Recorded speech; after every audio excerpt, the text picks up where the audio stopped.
इज्जत करता हूँ, जज साहिबा की इज्जत करता हूँ। और मेरे ऑपोजिट में तुषार मेहता साहब हैं जो कि देश के सॉलिसिटर जनरल हैं, बहुत बड़े वकील हैं। मैं उनका भी आर्ग्यू करते हैं। मैम 2 मिनट अब आर्ग्यू करते हैं उनसे सहयोग की अपेक्षा करता हूँ क्योंकि मैं पहली बार आ रहा हूँ। मैं उम्मीद करता हूँ कि क्योंकि आप स्वयं आप खुद कर रहे हैं इसको आर्ग्यू, तो फिर आपको एक लॉयर के तौर पे आप आर्ग्यू कर रहे हैं, तब वो हर चीज के लिए आपको मालूम है कि how courts work. So I think the respect is mutual as far as I am concerned and you are concerned. We'll just concentrate on this case and we will argue the recusal application. Nothing personal. Yes, that's right. Interrupt him or something. I am there to cooperate with you. You can please start your arguments now. Ma'am आज मैं आपके सामने एक accused या आरोपी की हैसियत से नहीं खड़ा। I have been discharged, honourably discharged. और मैं एक दो लाइनें केवल जो ट्रायल कोर्ट का Discharged. I have not stayed that order. या आई एग्री मैम। तो मैं एक दो लाइनें बस उस ऑर्डर में से पढ़ना चाहूंगा शुरू में। नहीं, आप अभी सुनिए, अभी सिर्फ केवल रिक्यूजल सुन रहे हैं हम। मैम रिक्यूजल पे आ रहा हूँ, बस एक मिनट अलाउ कर दीजिए मुझे। मैम ट्रायल कोर्ट ने लिखा है, बस एक दो लाइनें पढ़ूंगा। This court is left in no manner of doubt that the prosecution case does not disclose even the threshold of a prima facie suspicion, far less the grave suspicion mandated by settled principles of criminal jurisprudence. Later, Mr. Kejriwal, please let's concentrate. That's why we are before the court challenging. I'm coming to that. He may say why this bench should not hear it. That's all. Mr. Mehta, I am going to speak to him. Now, Mr. Jain, are you assisting him? I am on exams. So, no. I'm so sorry.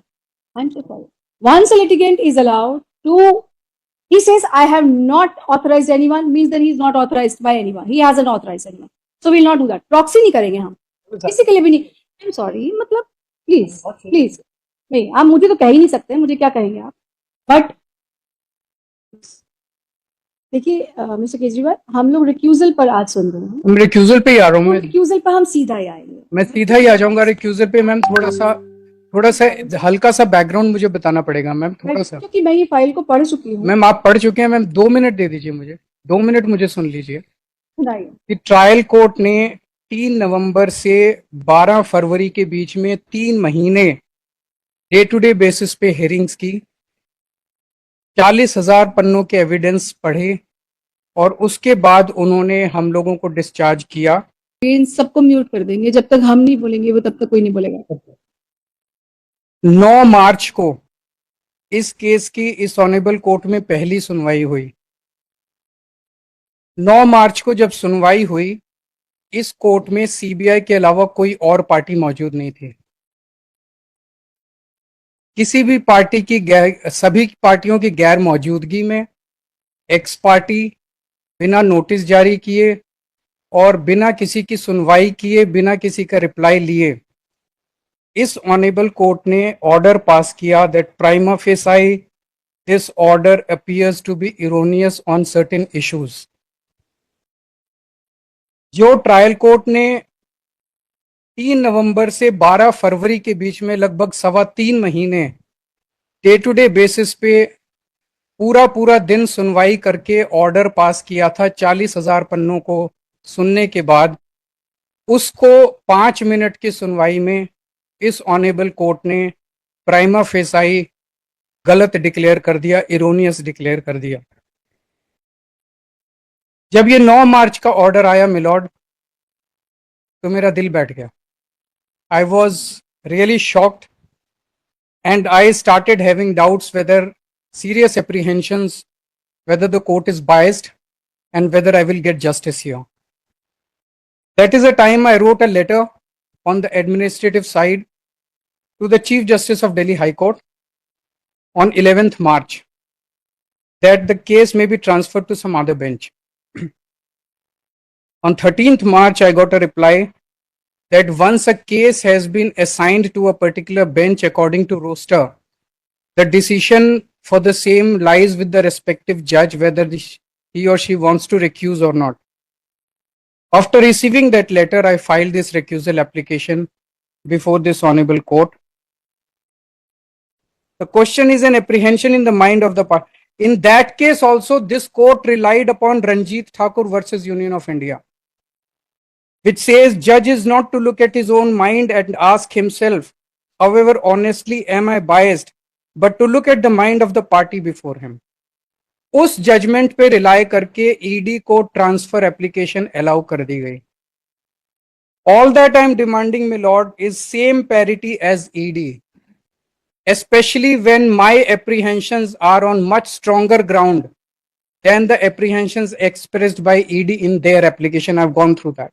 Right. So just इस honourable court के सामने 5 पहले cases आ चुके हैं. मेरा case आया था जिसमें whether my arrest was legal और illegal, that was the matter before this honourable court. Sanjay Singh, Manish Sisodia, Kavita and Aman Dhal, इन 4 के केसेस आए थे बेल रिलेटेड मैटर्स. इन 5 केसेस में जो ऑब्जर्वेशंस इस ऑनेबल कोर्ट ने दिए थे, they almost amounted to judgments. I would read out some of the extracts with your kind permission. yes, yes. मेरा केस जो था मैम आपके सामने, my matter related to illegal arrest. The limited matter that the court had to decide was whether investigating officer had reasons to believe. IO had recorded his reasons. The court had to decide whether those reasons were sufficient or not. The court was not required to put their weight behind each of the reasons.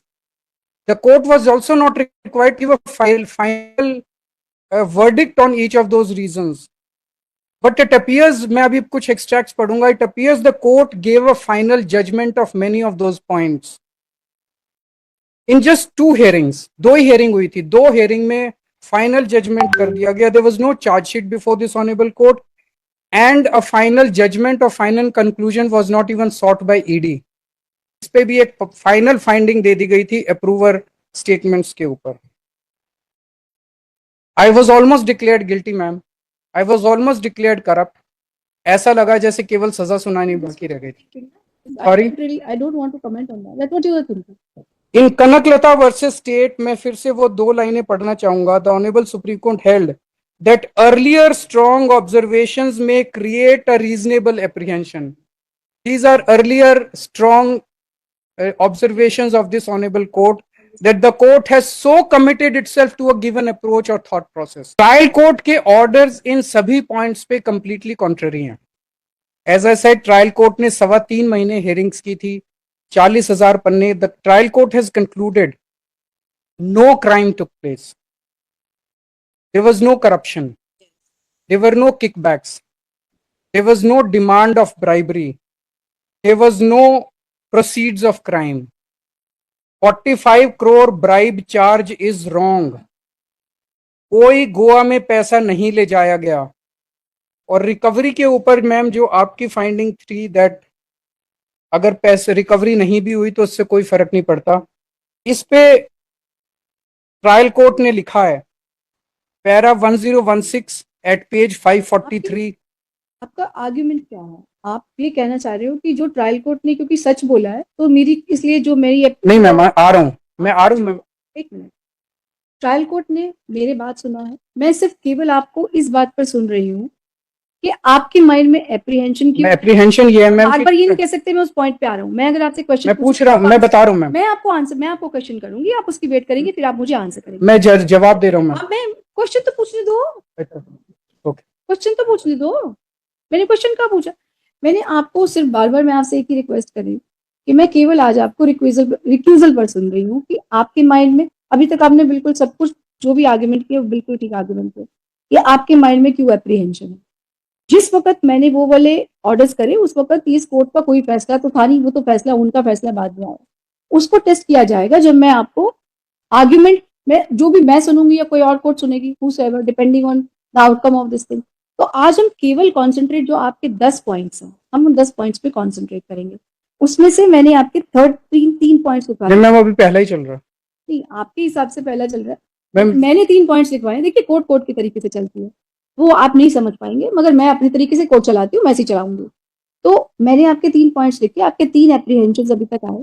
3 apprehension एक point में भी हो सकते हैं कि आपने मुझे बोला कि आपने तो मुझे इसी में आपने गिल्टी आपने मुझे बता दिया. और जब आपका माइंडसेट ही ऐसा चल रहा है तो फिर मैं क्यों सोचूं कि आप मुझे न्याय देंगी, आप दोबारा से वो लिखेंगी, that's what you want to say ना, तो वो लिखवा देना, ठीक है, वो मैंने नोट कर लिया। वो मैं इसलिए पढ़ रहा हूँ मैम ट्रायल कोर्ट का, बिकॉज इतना ज्यादा कॉन्ट्ररी है कि विल इट भी वो जो कनकलता वाले केस में है कि वो स्ट्रॉन्ग ऑब्जर्वेशंस कंट्रास्टेड विद आप देखिए खुद कर रहे हैं तो आपको ये